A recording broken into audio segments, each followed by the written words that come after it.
सबको जय मसीह की। मैं prophet Malkit happy family ministry से परमेश्वर की हजूरी में आप सबका मैं स्वागत करता हूं। और जितने भी जन जहां कहीं भी मुझे देख रहे हैं सबको मैं जय मसीह की बोलता हूं। और आज फिर मैं अपने वायदे के मुताबिक आपके बीच में हाजिर हूं, परमेश्वर का नया वचन लेकर, नया कलाम लेकर। और जैसे मैंने आपसे वायदा किया था, कुछ समय बाद मैं आपके बीच में फिर से लाइव होने की कोशिश करूंगा। और फिर भी कुछ सिस्टम की टेक्निकल प्रॉब्लम होने की वजह से फिर से मैं लाइव हुआ।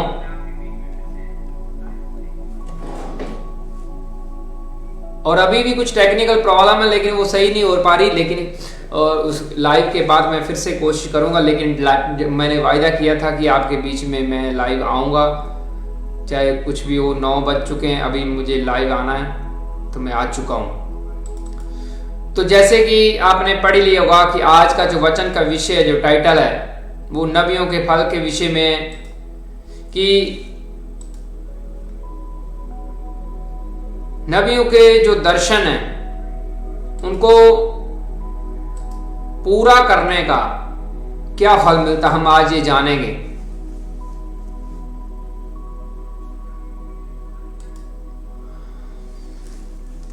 और इस विषय में हम बाइबल का जो वचन खोलेंगे। वचन शुरू करने से पहले हम छोटी सी प्रार्थना में जाएंगे और वचन के लिए प्रार्थना करेंगे।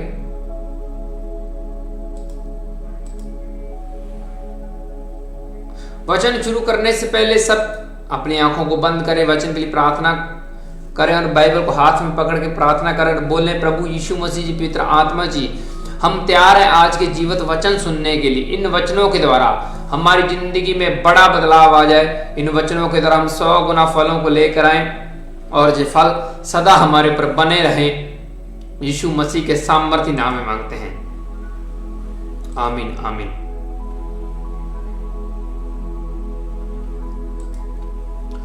और आज जो मैं बाइबल की किताब जो आपके सामने खोलने जा रहा हूं, उत्पत्ति की किताब है।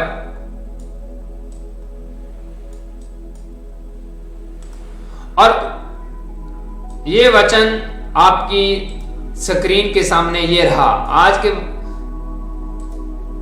वचन का सीक्रेट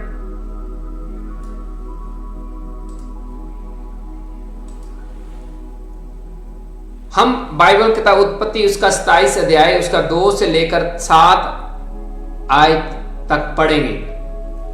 तो इसको ध्यान से सुनना।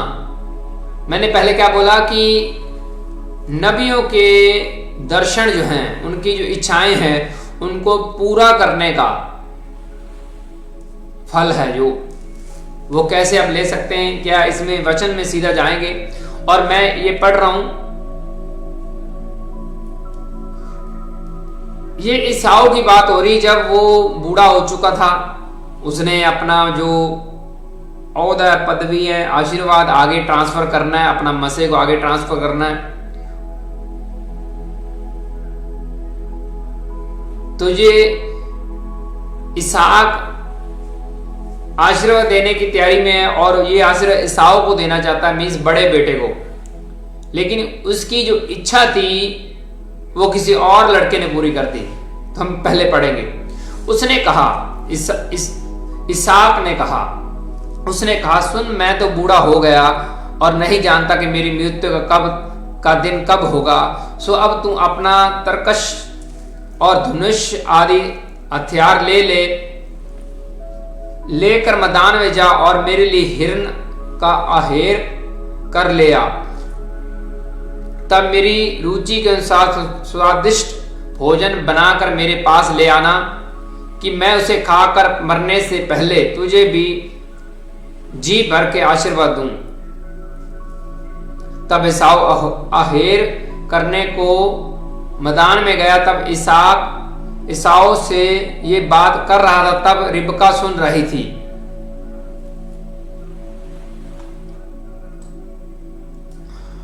और उसके आगे 6 में लिखा, सो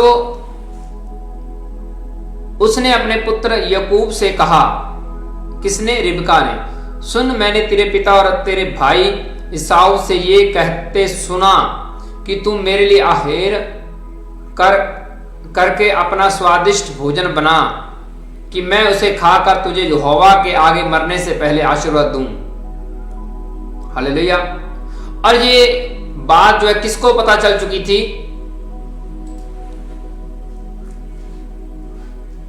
इसहाक की पत्नी रिबका को पता चल चुकी थी। और जो इसहाक था उसने ये बोला कि मैं मरने पर उसने सोचा कि मैं ये आशीर्वाद अपने बड़े बेटे को दूंगा, अपनी गद्दी का वारस उसे ठहराऊंगा, जो मेरे ऊपर दर्शन है मैं उसको रिलीज करूंगा, उसको दूंगा।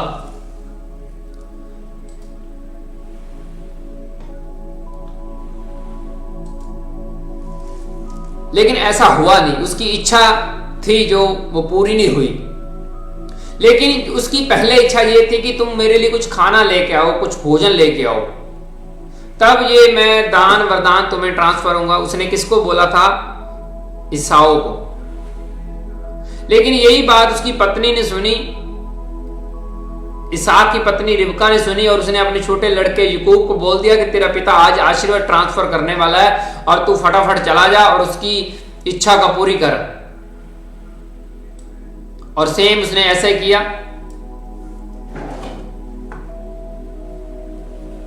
और उसने अपने छोटे बेटे को रेडी करके फटाफट खाने के लिए भेज दिया। उसने वो खाना रेडी करके अपने पिता के सामने परोस दिया। लेकिन उसके पिता को पता नहीं चला उसने काम किसको भेजा था? बड़े बेटे को। लेकिन उसकी जो खाने की इच्छा कौन पूरी कर रहा था? छोटा लड़का याकूब, इसहाक का बेटा, ईसाऊ का भाई याकूब। और जो उसने खाने की इच्छा जाहिर करी थी उसने उसकी इच्छा को पूरी कर दिया। किसने? याकूब ने। तो उसको पता नहीं चला, इसहाक को पता नहीं चला, उसने फटाफट खाना खाया और उसको आशीर्वाद ट्रांसफर कर दिया। तो इससे हमें एक बात क्या समझ में आई? इससे हमें यह समझ आया कि जो उसकी इच्छा थी खाना खाने की वो किसने पूरी कर दी? स्वादिष्ट भोजन खाने की इच्छा किसने पूरी कर दी? याकूब ने। पहले उसको हुक्म नहीं मिला लेकिन उसकी इच्छा पूरी उसने कर दी। हुक्म तो ईसाऊ को मिला था लेकिन याकूब इच्छा पूरी कर रहा है। तो जो उस नबी के दिमाग में ऐसे इमेजिनेशन चल रहा था कि मुझे इस तरह का खाना खाना है, जो उसके दिमाग में दर्शन प्रकट हो रहा, तो उसकी इच्छा का पूरी किसने किया? याकूब ने। और वो आशीर्वाद दान वरदान किसके पास ट्रांसफर हुए? याकूब के पास। याकूब के पास पहुंचे। और ईसाऊ देरी से आया, बाद में आया, और वो बाद में वही चीज खाना लेके आ रहा है, अपने पिता को खाना खिलाने की तैयारी में है। लेकिन उसके पिता ने बोला तो मैं तो खा चुका हूं, मैं सब कुछ दे चुका हूं। तो इस बात से एक तो उसके छोटे भाई ने झूठ बोला, और परमेश्वर ने भी यहां पे कोई प्रोफेसी नहीं करी। उसने ये नहीं बताया कि इसहाक तेरा बेटा झूठ बोल के तुमसे आशीर्वाद छीन रहा है। लेकिन परमेश्वर को यह पता था कि छोटा लड़का उसके मन की इच्छा, उसकी नबी की इच्छा पूरी कर रहा है। ये दान वरदान तो उसको ट्रांसफर होने ही होने थे। आज की डेट में भी ऐसा होता है। जो भी कोई व्यक्ति अलर्ट है और परमेश्वर की इच्छा को पूरी करना चाहता है, कर रहा है, परमेश्वर उसकी ओर ज्यादा मूव करेगा। मैं सच बोल रहा हूं। उनकी ज्यादा सुनी जाएगी, मींस उनके आत्मिक रैंक्स, आत्मिक स्टेज अलग होगी, जो परमेश्वर के हार्ट की इच्छा ज्यादा पूरी कर रहा है। हालेलुया।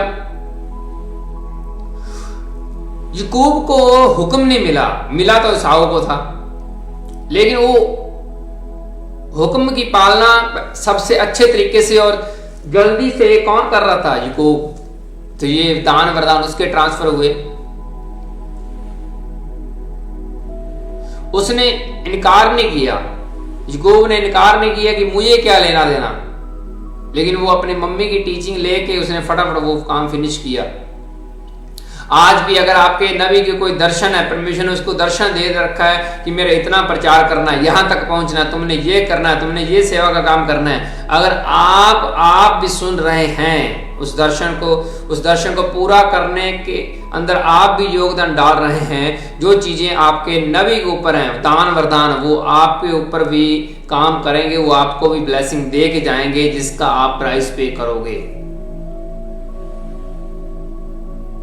ये होता है कि नबियों की इच्छा पूरी करने का फल।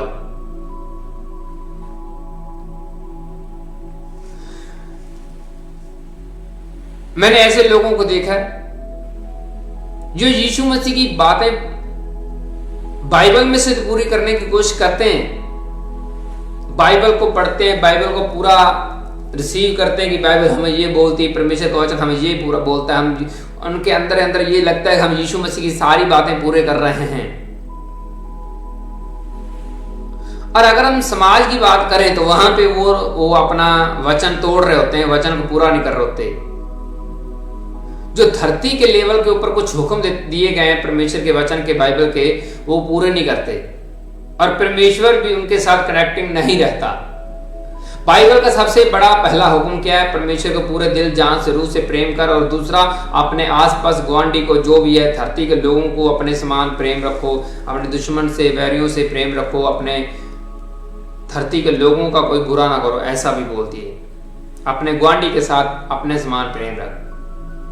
लेकिन वो यीशु मसीह की तो इच्छा पूरी कर रहे हैं, लेकिन दूसरे हुक्म की ओर उनका ध्यान नहीं जाता। हम उनको लगता है कि हमारा और यीशु मसीह, हमारा नाता बिल्कुल सही है, हमें बाकियों का कोई लेना देना नहीं। और कई बार उनकी बाकियों से बिगड़ी होती है, उनकी बाकियों से अनबन हो चुकी होती है, और परमेश्वर भी उनको, उनकी भेंट को, उनको स्वीकार नहीं करता। वो प्रार्थनाएं कर रहे हैं, सेवा के काम कर रहे हैं, भेंट दे रहे हैं, वो किसी काम की नहीं, जब तक उनका धरती के आसपास रहने वाले लोगों का, आंडियों ग्वांडियों के साथ अगर उनकी नहीं बनती, तो वो सारा कुछ फेलियर है। मैं सच बोल रहा हूँ, ये सबके लिए वचन है, मेरे लिए भी, आप लोगों जो जो सुन रहे हैं सबके लिए, जो जो बाइबल पढ़ते हैं उनके लिए, सबके लिए वचन है, जो यीशु मसीह के फॉलोअर है खास करके। तो ये बड़ी ध्यान देने वाली बात ये है। बाइबल ये भी बोलती है कि अगर तुम भेंट चलाना चाहते हो, अगर तुमसे कोई निराश है, तो पहले उनके साथ तुम सहमति करके आओ, फिर भेंट लेके आना।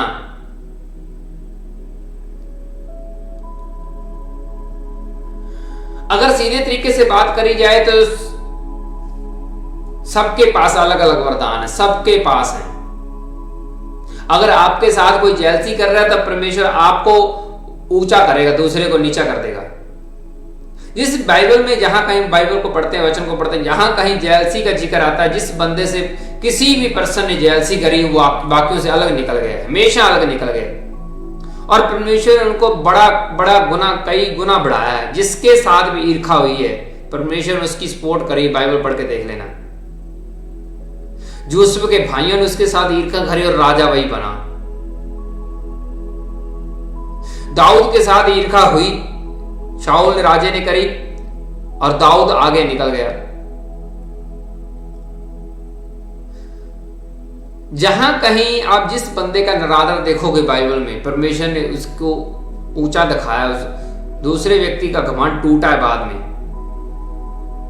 तो परमेश्वर ने उसकी सपोर्ट करी है। परमेश्वर ये चाहता है कि जब तक आप धरती के वचन नहीं पूरे कर रहे, तो उसके सामने भेंट लेके ना जाओ, वो स्वीकार नहीं करी जाएगी। जैसे आपने काइन और हावल की स्टोरी पढ़ी हुई है। हावल परमेश्वर का फेवरेट था, क्योंकि वो किसी दूसरे के साथ ईर्खा नहीं करता था, और काइन जो था ईर्खा में था। उसकी वो क्यों बड़ा है, उसकी क्यों सुनी जा रही है, वो परमेश्वर के करीब क्यों है, जेलसी से भरा हुआ था। अगर यीशु मसीह का कनेक्शन, यीशु मसीह का प्यार किसी व्यक्ति के साथ ज्यादा है, तो आप उनके फलों को देख के जले ना, नहीं तो आपको परमेश्वर रिजेक्ट करेगा। मैं सच बोल रहा हूं।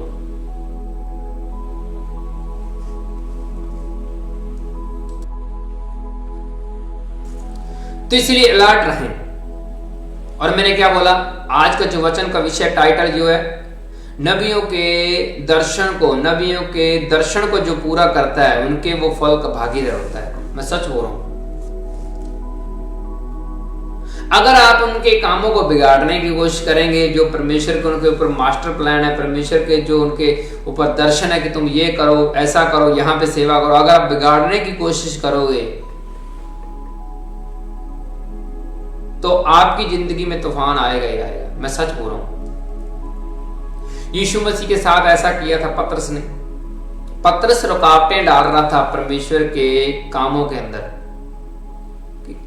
कौन सी रुकावटें? यीशु मसीह को बोल रहा था कि क्रॉस के ऊपर, सलीब के ऊपर जी नहीं जाना तुमने, लेकिन यीशु मसीह ने बोला कि शैतान तुम मेरे से अलग हो जाओ।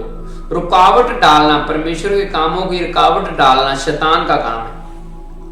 अगर आप भी परमेश्वर के कामों की कहीं पे भी रुकावट डाल रहे हैं, कहीं पे भी, तो आप सीधी सीधी बात करो तो आप शैतान की लिस्ट में हो। फिर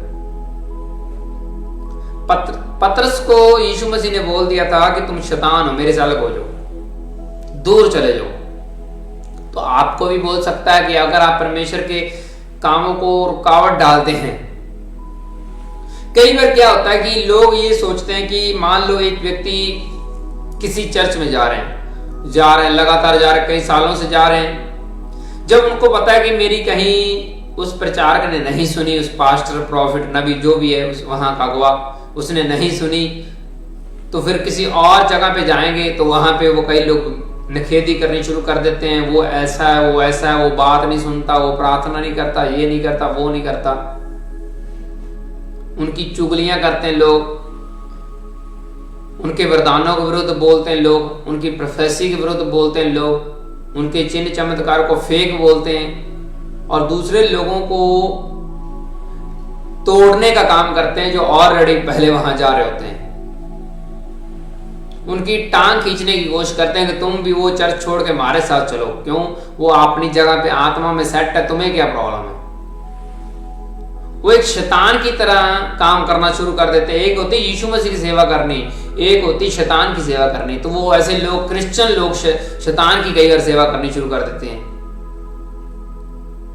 किसी भी व्यक्ति को आप तोड़ो ना जो यीशु मसीह के पीछे जा रहा है, यीशु मसीह के पीछे किसी तरीके से भी जा रहा है, किसी भी चर्च में जा रहा है, आप तोड़ो ना। मैं सच बोल रहा हूं, नहीं तो कुछ सालों में आपकी लाइफ टूट जाएगी।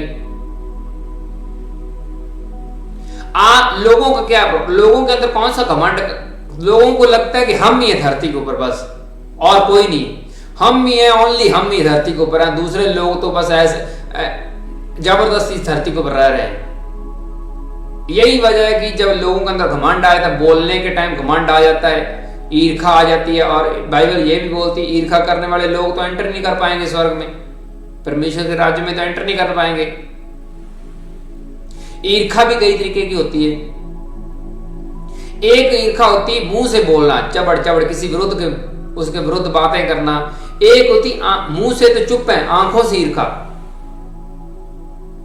घूर घूर के देखना, दूसरे व्यक्ति की बॉडी को घूर घूर के देखना, ऐसे ऐसे देखना जैसे किसी को खाना होता है। आंखों से ईर्खा, कानों से ईर्खा, उनके विरुद्ध में चुगलियां सुननी और मजे लेना। वाह जी वाह, ये तो मैं जिसके विरुद्ध, उसकी भी, ये भी बंदा विरुद्ध है, उसकी चुगलियों के मजे लेना कि मेरे दुश्मन की चुगलियां हो रही हैं। ये कई तरह की ईर्खा है। मुंह से बोलने से ईर्खा, आंखों से घूर घूर के देखना, ईर्खा वाली नजर देखना, और कानों से किसी व्यक्ति की चुगलियां सुनना, ये कई तरह की ईर्खा है। हाथों से ईर्खा, उनके विरुद्ध में कुछ ऐसे काम कर देना ताकि वो किसी गड्ढे में गिर जाए, मुसीबत में पड़ जाए, उनके लिए कुछ अलग करना, ये अलग अलग ईर्खा है। जरूरी नहीं कि आप किसी के विरुद्ध में बोलो तो वही ईर्खा है। घूर के देखना, अंदर अंदर उनके विरुद्ध में साजिश रचना है, घूर के देखना, ये भी एक ईर्खा है। अगर आपकी आसपास धरती के लोगों के साथ ईर्खा चल रही है तो आप इस घमंड से निकल जाओ कि आप परमेश्वर के बेटे हैं। उनके कामों को रोक रहे हैं तो आप भूल जाएं कि आप परमेश्वर के बेटे हैं। यीशु मसीह की नजर में आप शैतान के बेटे हैं, उनके कामों को रोकने के लिए।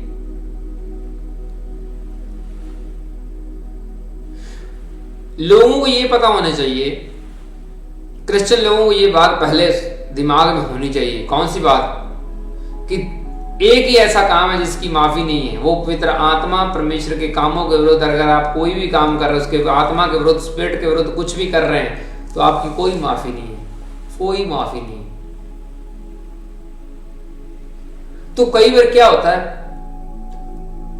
लोग खुद गलत नहीं होते, लेकिन दूसरे व्यक्ति की कॉपी करके वो खुद गलतियां करते हैं।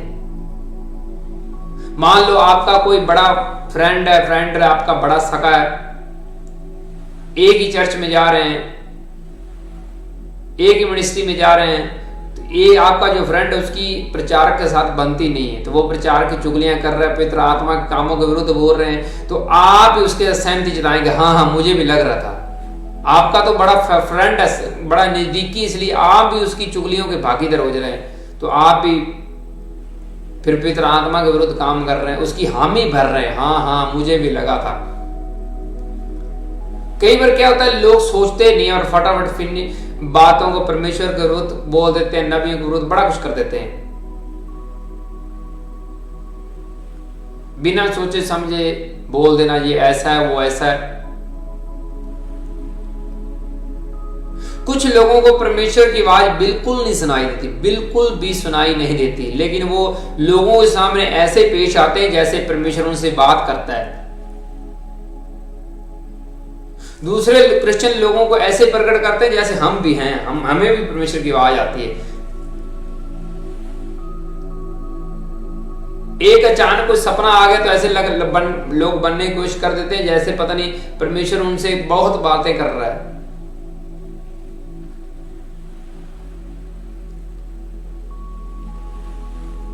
अगर आपको खुद को प्रोफेसियां आ रही, खुद की विषय की, अपने आप की, परमेश्वर आपको रास्ता दिखा रहा है कि यहां ये चलने की जरूरत है, यहां ये चलने की जरूरत है, यहां ये करो वो करो, आप नबी नहीं बन गए, आप नबी नहीं है। आपको सिर्फ स्पिरिट टीचिंग कर रहा है, आपको आत्मा बढ़ने के लिए ट्रेनिंग दे रहा है कि ये इधर नहीं जाना, इधर नहीं जाना, ट्रेनिंग दे रहा है सपनों के द्वारा। नबी वो होता है जो दूसरे लोगों की कमियां उनके मुंह के ऊपर प्रकट कर दे कि तुम यहां चोर हो, तुमने ये किया है, तुमने ये पाप किया है। असल नबी वही होता है जो आपके पाप को नंगा कर दे, आपकी मिस्टेकें बता दे, परमेश्वर का हार्ट क्यों दुखी आपसे वो कारण बता दे। ये असल नबी की निशानी होती है। असल में बाइबल पढ़ के देख लेना, जहां कहीं भी नबी किसी घर में गए तो लोग कांपना शुरू हो जाते थे कि ये क्यों आया, पता नहीं हमने कौन सा पाप कर दिया, कोई चेतावनी लेके आया। नबी हमेशा चेतावनी लेके आए, बाइबल पढ़ के देख रहे हैं। कहीं भी बाइबल के नबी देखोगे तो लोगों को चेतावनियां उन्होंने दी है कि ये नहीं करना, ऐसा नहीं होना चाहिए, ये हो रहा है, परमेश्वर तुम्हारे ऊपर क्रोध लेके आने वाला है। ये असल नबी की निशानी है। अगर परमेश्वर का आत्मा आपको खुद को टीचिंग दे रहा है, आपके खुद के विषय में कुछ टीचिंग दे रहा है, तो आप अंदर ही अंदर प्राउड फील कि मैं तो नबी बन गया, परमेश्वर मेरे साथ है, ये रॉन्ग है। सिर्फ आपको आत्मा इसलिए टीचिंग दे रहा है कि आप अच्छे क्रिश्चियन बने, मजबूत क्रिश्चियन बने, समझदारी से चलें, इसलिए स्पिरिट आपको गाइड कर रहा है।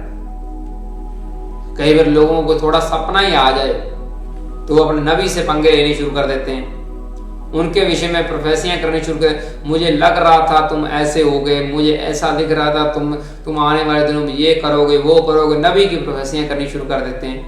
ऐसा कभी नहीं हुआ। परमेश्वर ने मूसे से बात करी तो मूसे से ही बात करेगा। मूसे को परमेश्वर ने चुना तो फिर मूसे से ही बात करेगा। दूसरे सुनी कि बीच में उठा, वो भी रास्ता बताने लगे कि इधर चलो इधर चलो इधर चलो। और जो पहले ऑलरेडी नबी है परमेश्वर का जन, उसको भी ऐसे ईर्ष्या करने की जरूरत नहीं किसी और के साथ कि वो ईर्ष्या करे कि मैं ही अकेला नबी धरती के ऊपर पैदा हुआ हूं, जैसे और कोई नबी नहीं। सबको अधिकार है इसी धरती के ऊपर, अलग अलग परमेश्वर किसी तरीके से भी यूज कर सकता है। तो इसलिए अलर्ट रहें। आप अपने अगवे के ऊपर, जो भी आपके अगवे के ऊपर परमेश्वर के दर्शन प्रकट होते हैं, उस दर्शन को पूरा करने का जतन करें तो उसका फल आपको मिलेगा। इसहाक का जो इच्छा थी खाना खाने की, याकूब ने पूरी कर दी थी। ईसाऊ अभी देरी में था, तो परमेश्वर ने किसको ज्यादा ब्लेस किया? जो पहले नंबर पे आया, जिसने पहले काम किया, उसके नबी की इच्छा को पहले पूरा किया। ये आपको सीक्रेट बता रहा हूं कि अगर आप अपने अगुवे के दर्शनों को पूरा करते हैं, सेवा के कामों में उनकी हेल्प करते हैं, तो आप समझ लो आपको स्टार लग चुके हैं, लगने वाले हैं। बस मैं सच बोल रहा हूं, आपको स्टार लग चुके हैं, लगने वाले हैं, बस समझ लो। अगर उसके विरुद्ध उल्ट जा रहे हो तो आपके स्टार उड़ने वाले हैं, जो हैं वो भी चले जाएंगे। रुकावटें डाल रहे हैं तो वो भी चले जाएंगे। तो इसलिए अलर्ट रहें। आने वाले दिनों में और बहुत ज्यादा गहरा प्रीच आ रहा है आपके लिए, बहुत गहरा प्रीच, हैरान कर देने वाला प्रीच आपके लिए आ रहा है। ये पवित्र आत्मा ने मुझे बताया है। पिछले दिनों भी मैं आपको ये बता चुका हूं। कुछ सिस्टम अपडेट हुआ, इसलिए कुछ बदलाव जरूर हुए और मैं और भी कर रहा हूं। इसलिए मिनिस्ट्री के जो आप लाइव वचन सुनते हैं, खुद फिजिकल वचन सुनते हैं, वहां पे आके वो भी सुने, उसको मिसिंग ना करें। हर बार परमेश्वर नया सीक्रेट शेयर आपके साथ करता है। तो इसलिए अलर्ट रहा। आज का वचन का जो टाइटल है, मैं फिर बोल रहा हूं, नबी के, आपके अगुवे के, आपके प्रचारक के यीशु मसीह के लिए इच्छा जो इच्छाएं हैं, पूरा दर्शन जो हैं, उनको पूरा करने में आप योगदान डालें। बस लोगों को लगता है कि इसको अकेले को ये ड्यूटी मिली है, आपको भी मिली है। जरूरी नहीं कि सबने वो स्टेज के ऊपर ही वो फायर पे करनी है, ये ऊपर ही प्रोफेसियां करनी है, ये ऊपर ही प्रार्थना करनी है। स्टेज सबके लिए नहीं है, चुने हुए के लिए। लेकिन आप चुने हुए की सपोर्ट करें, हेल्प करें, उनके दर्शनों के अंडर रह के काम करें, तो आपको भी फल लगेंगे। याकूब की तरह जो ज्यादा तेज है वो फिर ज्यादा ही उनको लगेंगे। जो ज्यादा फास्ट है, जल्दी है परमेश्वर की बातों को पूरा करने का, वो बाकियों से अलग रहेगा। और जो सुस्त है, आलसी है, तो फिर आलसी लोगों को तो परमेश्वर पसंद नहीं करता। मैं सच बोल रहा हूं।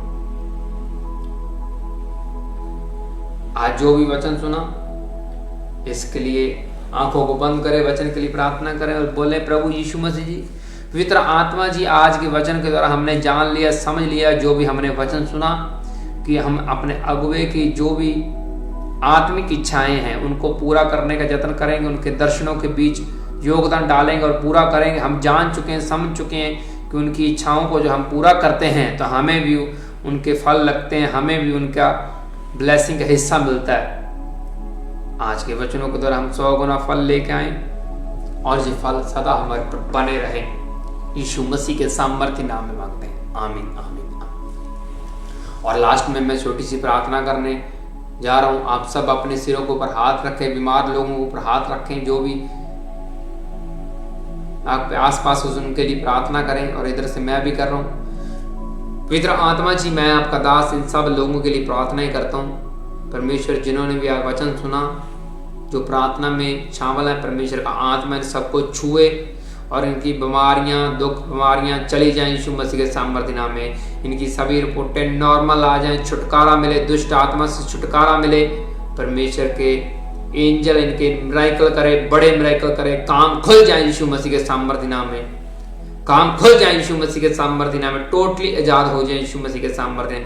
जिनके दांतों की प्रॉब्लम है, परमेश्वर का आत्मा उनको छू रहा और दर्द पेने जा रही यीशु मसीह के सामर्थ्य। जिनके बेबी नहीं, बेबी ब्लेसिंग मिले और रिसीव करो, और ये आशीर्वाद आपके लिए है। शादियां जिनकी नहीं हो रही वो होने पाए, बच्चों के लिए, एग्जाम के लिए, स्टडी के लिए मैं प्रार्थना करता हूँ।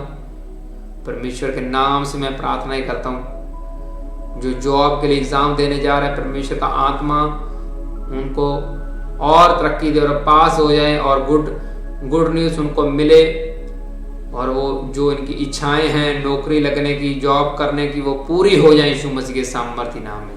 सब बच्चों के लिए मैं हाथ खड़े करके प्रार्थनाएं करता हूँ परमेश्वर के नाम से, यीशु नासरी के नाम से प्रार्थनाएं करता हूँ। इनके एग्जामों के लिए प्रार्थनाएं करता हूँ। आपके एग्जाम जो हो रहे हैं उसमें आप सफल हो और गुड न्यूज़ आपका हिस्सा हो, और जॉब के रास्ते आपके खुल जाए और बड़ी गवाहियां खड़ी हो यीशु मसीह के सामर्थ्य नाम में। आमीन आमीन। और फिलहाल मेरा जाने का समय हो चुका है, और भी मुझे कुछ काम है, और फिर मिलेंगे रविवार को बड़ी मीटिंग में नए चिन्ह चमत्कारों के साथ, नई प्रोफेसी के साथ, नए वचन के साथ। और ये वीडियो आपको YouTube पे मिलेगी। और तब तक आप सभी को जय मसीह की। God bless you. Bye bye. Take care.